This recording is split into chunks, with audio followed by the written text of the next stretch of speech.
A man who was arrested for sex abuse has admitted to groping a woman on a MAX train because he was, quote, attracted to her. Fox 12 obtained the court documents for this case, and Fox 12's Mackenzie Richmond reports.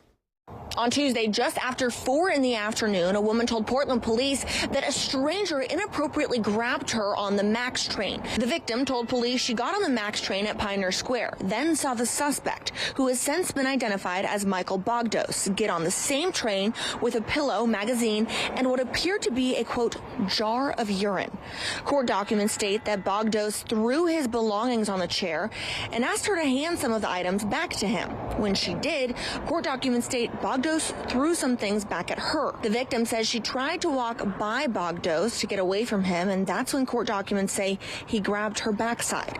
According to the victim, she immediately confronted Bogdos, and he apologized. Then he got off the train near Providence Park. Surveillance footage captured Bogdos getting off the train wearing neon clothes and black sunglasses.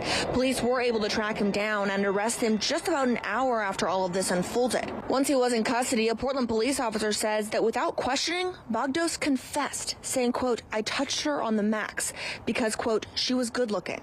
He went on to tell police he shouldn't have done it and told them they can cuff him. He later admitted to police that he, quote, should learn boundaries. This was not his first run-in with law enforcement.